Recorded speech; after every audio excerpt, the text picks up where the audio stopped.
अरे सुन, कपड़े तैयार हो गए हमारे। जी आंटी जी हो गए। क्या आंटी जी? मेम साहब बोल, मेम साहब, समझ आई? जी मेम साहब कपड़े तैयार हैं आपके। हाँ हो गए हैं तो दिखाना, सही से तो सिले हैं या बिगाड़ दिए? मेम साहब आप जरा भी फिक्र मत कीजिए, मैंने सारे कपड़े बहुत अच्छे से सिले हैं, आप चेक कर लीजिए चाहे तो। हाँ वो तो हम देख ही लेंगे।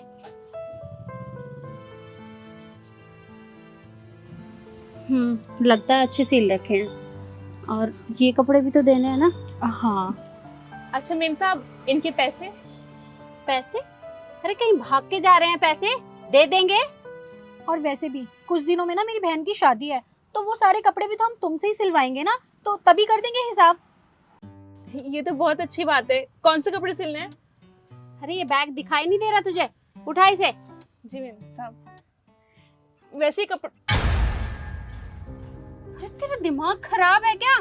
तुझे पता है इसमें कितने महंगे कपड़े हैं? अगर खराब हो गए तो तेरा बाप भरेगा पैसे। मेम साहब गलती से गिर गया, मैं उठा देती हूँ। गलती से गिर गया? आप फिक्र मत कीजिए, आगे से ऐसी गलती नहीं होगी, मैं संभाल के रखूंगी। अगर इनमें से एक भी कपड़ा खराब हुआ ना तो पैसे नहीं मिलेंगे इनके, समझी? जी मेम साहब मैं ध्यान रखूंगी। आप ये बताइए कि आपको कपड़े कब तक चाहिए? ये कपड़े हमें 10 दिन के अंदर चाहिए। सिल देगी ना? 10 दिन के अंदर? मेम साहब ये शादी वाले कपड़े हैं, इन्हें सिलने में कम से कम 20 दिन का टाइम लगेगा, और अगर 2-4 दिन कम भी कर देते हैं तब भी 10 दिन तो बहुत कम हो जाएंगे। मेम साहब आप थोड़ा सा टाइम और बढ़ा दीजिए ना। देख मैं तुझे सिर्फ 10 दिन दूंगी, अगर 10 दिन में सील पाती है तो ठीक है, नहीं तो टेलर और भी है हमारे पास। नहीं नहीं मेम साहब आप तो बुरा मान गई, मैं आपको 10 दिन में सिल के दे दूंगी। ठीक है, और अच्छे से सिलना। एक भी कपड़ा अगर बिगड़ा ना तो देख लेना, इन किसी भी कपड़ों के नहीं मिलेंगे पैसे। जी मेम साहब मैं अच्छे से सिलाई करूंगी। चल बेटा।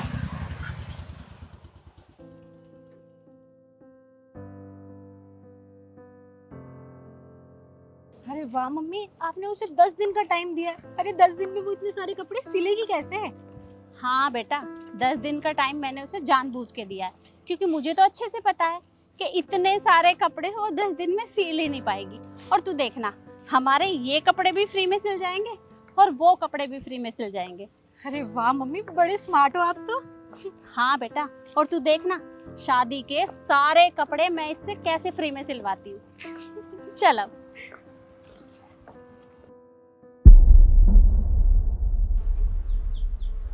अरे ओ लड़की, क्या कर रही है?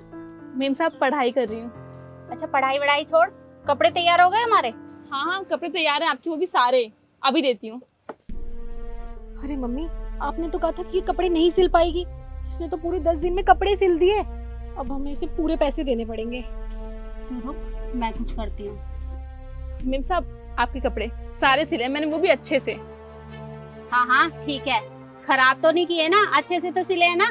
हाँ हाँ मेम साहब बताया ना मैंने, एक भी कपड़े खराब नहीं हुए, सारे अच्छे से सिले हैं, आप चेक कर लीजिए। हाँ हाँ वो तो हम घर जाके चेक कर ही लेंगे। चल बेटा। अरे मेम साहब पैसे? पैसे? अच्छा हाँ, कितने पैसे हुए? वो जो पहले आपने सिलवाया था सूट, उसका और इसका मिला के हो गए 8,000 रुपए। क्या 8,000 रुपए? अरे दिमाग तो ठीक है तेरा, 8,000 रुपए कैसे हो गए? इतने तो कपड़े भी नहीं थे। मेम साहब आप ये कैसी बातें कर रही हैं, आपको पता भी नहीं कि कितनी मेहनत की मैंने इन कपड़ों में, और वैसे भी बाहर से सामान लेके आना पड़ता है, स्टोन लगाने पड़ते हैं, लेस वगैरह लगानी पड़ती है, वो भी सामान खरीद के ही आता है, तो बहुत पैसे लग जाते हैं। और आप खुद देखिए ना 10 दिन के अंदर वो भी शादी वाले कपड़े सिल के मैंने आपको दे दिए, कितने हैवी कपड़े होते हैं, और वैसे भी इतने कम में तो आपको कोई भी सिल के नहीं देगा, बस मैंने सिल के दिया, आप कहीं भी पता कर लीजिए। देखो हमें बेवकूफ बनाने की ना जरूरत नहीं है। अरे हम इतने बेवकूफ नहीं है, हमें नहीं पता कि कितनी सिलाई है और कितनी नहीं है। अरे हम अमीर हैं, इसका ये मतलब नहीं है कि तुम हमें ऐसे लूटोगी। हम सिर्फ तुम्हें 5,000 रुपए देंगे, लेने हैं तो लो, नहीं तो रहने दो। मेम साहब आप ये कैसी बातें कर रहे हो, सिर्फ 5,000? अरे मैंने आपसे 1 रुपए भी ज्यादा नहीं मांगे हैं, बिल्कुल सही पैसे लगाए हैं। फिर आपको पता है मेम साहब 10 दिन से मैंने सिर्फ आप ही कपड़े सिले हैं, किसी और कपड़े लिए भी नहीं है। मेरे घर में तो राशन भी खत्म हो गया, मैं इसी आस में बैठी हुई थी कि आप मुझे पैसे देंगे और मैं घर पे राशन लेके जाऊंगी। अब मैं क्या बताऊँ घर पे सबको कि आप लोग इतने कम पैसे दे रहे हैं। मेम साहब देखिए, मैं आपके आगे हाथ जोड़ती हूँ, मैं बहुत गरीब हूँ, मेरे साथ ऐसा मत कीजिए। अरे तो ठीक ही तो कह रही है। ऐसा तूने इन कपड़ों में किया ही क्या है जो हम तुझे 8,000 रुपए पकड़ा दें? देख 5,000 लेने हैं तो बात कर, वरना हम जा रहे हैं। नहीं नहीं मेम साहब, ये तो बहुत कम है, लेकिन आप दे दीजिए। अब आई ना ठिकाने पे।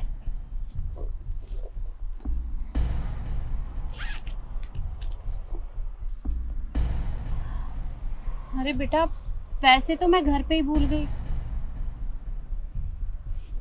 अच्छा एक बात बता, यहाँ कहीं आसपास एटीएम है? हाँ मेम साहब, है ना एटीएम। आप यहाँ से सीधा जाओगे और उल्टे हाथ पे मुड़ जाना, वहीं पे एटीएम है।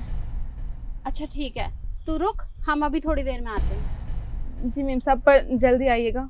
हाँ हाँ, आ रहे हैं अभी। चल बेटा।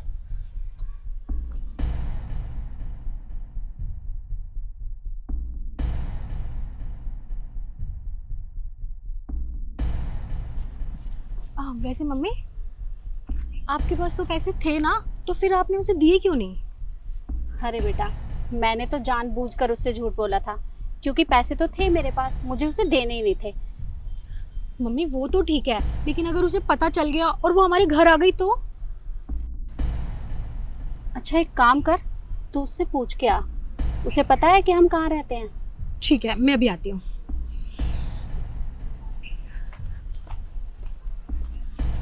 ओए लड़की, तुझे पता है कि हम कहाँ रहते हैं? नहीं मेम साहब, मुझे कैसे पता होगा? आप लोग पहली बार ही तो आए थे मेरे पास, मैं नहीं जानती आप कहाँ रहते हो। क्यों, कोई दिक्कत है क्या? नहीं नहीं, कोई दिक्कत नहीं है, तू इंतजार कर, हम आते हैं। जी।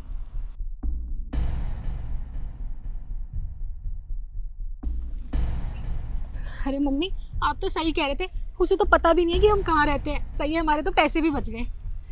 देखा, मेरा आइडिया काम कर गया, और ये सारे कपड़े मैंने फ्री में सिलवा लिए। सही है, अब चलते हैं। चल।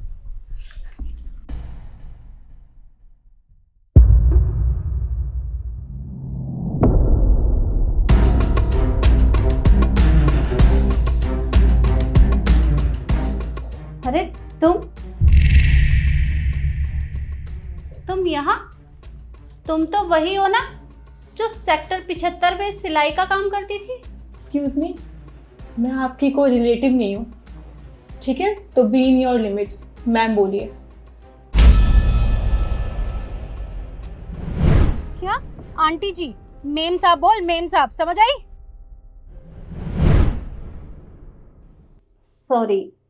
Sorry madam. मैडम वैसे आप यहाँ कैसे? शायद आपने यहाँ आने से पहले बाहर बोर्ड नहीं चेक किया। ये आईएएस ऑफिसर का ऑफिस है। आप लोग यहाँ पे क्यों आए हैं, आप बताइए। वो मैडम, हमें कंप्लेन लिखवानी थी। वो क्या है ना, मेरी बेटी ने एक कंपनी के साथ इन्वेस्ट किया था और वो कंपनी फ्रॉड निकली। वो इसके पैसे लेकर भाग गई। हमने थाने में रिपोर्ट भी लिखवाई थी, पर वो बड़े लोग हैं ना, तो वो हमारी सुनवाई नहीं कर रहे, तो इसलिए हम आपके पास आए थे। आप हमारी मदद कर देती तो अच्छा होता। मैम, हम आपके पास बहुत उम्मीदों से आए हैं। वो क्या है ना, मैंने बैंक से भी लोन ले रखा है, और अगर मुझे वो पैसे वापस नहीं मिले ना, तो हम लोग रोड पे आ जाएंगे। प्लीज़ हमारी मदद कर दीजिए। एक्सक्यूज मी, आपने क्या कहा? आप मेरे पास बहुत उम्मीदों से आई हैं। यू नो व्हाट, आपको उम्मीद का मतलब भी नहीं पता है। उम्मीद वो होती है जो मुझे आप लोगों से थी उस दिन। अरे मैं पूरी रात वहां बैठी रही इस उम्मीद में कि आप लोग अभी आएंगे, मुझे पैसे दे के जाएंगे। लेकिन आप लोगों ने क्या किया? आप लोगों ने मेरे सारे पैसे रख लिए। वो मेरी मेहनत की कमाई थी जो आपने मुझे नहीं दी। वो कहते हैं ना, जैसा करोगे वैसा भरोगे। और आज मैंने और आपने दोनों ने ये चीज देख ली। जैसे आप लोगों ने मेरे साथ फ्रॉड किया उस दिन, आज वैसे ही आपकी बेटी के साथ भी फ्रॉड हुआ। और आंटी जी, आप लोग सोच रहे होंगे ना कि मैं यहाँ पे इतनी बड़ी पोस्ट पे कैसे आ गई। अरे मैडम कैसी बात कर रही हैं? वो जब भी हम आपकी दुकान पर आते थे तो आप हमेशा पढ़ाई करते रहते थे। जब आपने इतनी पढ़ाई की है तो इस पोस्ट पे होना तो बनता ही है। आंटी डोंट टेल मी कि आपको बहुत खुशी हो रही है कि मैं इस पोस्ट पे हूँ। आई नो कि आप लोग को बहुत बुरा लग रहा है मुझे यहाँ पे देख के कि एक सिलाई वाली इतनी बड़ी पोस्ट पे कैसे आ गई। वो क्या है ना कि गवर्नमेंट जॉब पाने के लिए, इतनी बड़ी पोस्ट पे आने के लिए इंसान की काबिलियत देखी जाती है, ना कि उसके पैसे। और मैं आपकी बेटी की तरह नहीं थी ना कि पढ़ाई लिखाई छोड़ के बस अपनी अमीरी का शो ऑफ करती फिरूं। मैंने दिन रात मेहनत की है इसके लिए, दिन रात एक कर दिया है, उसके बाद जाके आज मैंने ये मुकाम हासिल किया है। खैर, आप लोग क्या जानोगे कि मेहनत क्या होती है। बाय द वे, मेरे पास इतना टाइम नहीं है कि मैं आप लोगों से बात कर सकूं, क्योंकि मुझे और भी बहुत सारे इंपॉर्टेंट काम होते हैं। और हाँ, तुम सारी डिटेल बाहर रजिस्टर करवा देना, एंड देन मुझे जब टाइम मिलेगा तो मैं पता करती हूँ उस कंपनी के बारे में। अगर कोई भी इंफॉर्मेशन मिलती है तो मैं आपको बताती हूँ। Now you have to go. Madam, आपका बहुत बहुत धन्यवाद। और हाँ, उस दिन के लिए मैं आपसे माफ़ी मांगती हूँ। मैंने चंद पैसों के लालच में आके आपके साथ वो सब कर दिया। देखो, हो सके तो हमें माफ़ कर देना। आंटी जी, मुझे आपकी माफ़ी की कोई ज़रूरत नहीं है, और वैसे भी मुझे कोई फ़र्क नहीं पड़ता कि आप मुझसे माफ़ी मांग रही है या नहीं। आपने जो किया वो गलत था।